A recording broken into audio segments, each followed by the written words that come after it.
We all have those days.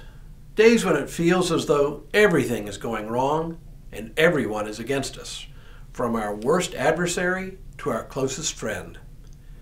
It may not be completely true, but we can't help feel it nevertheless.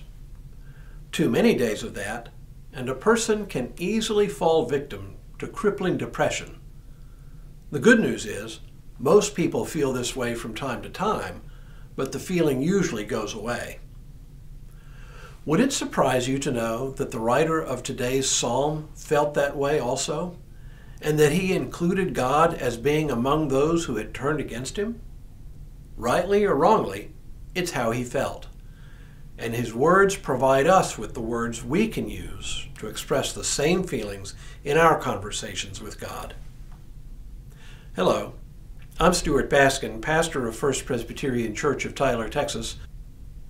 Psalm 88 is one of the two morning psalms for today in the daily lectionary. It is one of the darkest psalms in the entire Psalter. Ironically, the other psalm for this morning is Psalm 148, one of the most upbeat psalms in the Psalter. But if all we ever talk about is the good stuff, the happy stuff in the Bible, we rob ourselves of an important element in the grand sweep of the Bible. Psalm 88 begins, "O Lord God of my salvation, when at night I cry out in your presence, let my prayer come before you. Incline your ear to my cry, for my soul is full of troubles, and my life draws near to Sheol." And the psalm only gets darker from there, if you can believe it. The psalmist actually lays at God's feet the underlying reason for his plight. He says, "You have put me in the depths of the pit, in the regions dark and deep. Your wrath lies heavy upon me, and you overwhelm me with your waves. You have caused my companions to shun me. You have made me a thing of horror to them." As with most of the Psalms, we don't know exactly what the psalmist is talking about here. Is it physical illness that plagues him, that makes him a pariah? Has he become a social pariah, a misfit, an outcast? We don't know. But like most prayers we lift to God, he seemed to assume that God knows exactly the problem or problems he faces. He doesn't have to spell it out. Not to God, anyway. Now, most psalms in which the psalmist cries out to God end with some acknowledgement of God's ultimate goodness and the psalmist's ultimate trust in God.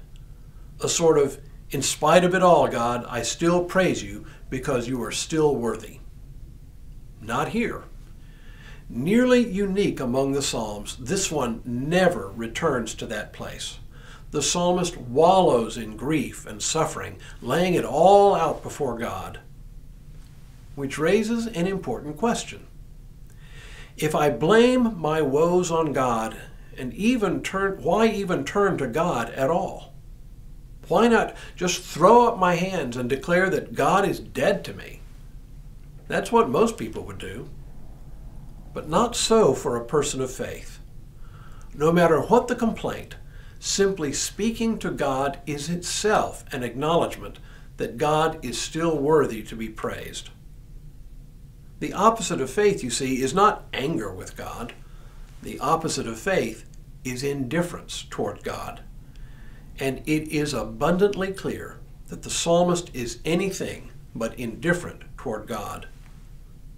This psalm, as dark as it is, still reminds us that we should never be afraid to speak our peace before God, that we should never withhold from God even our anger with God.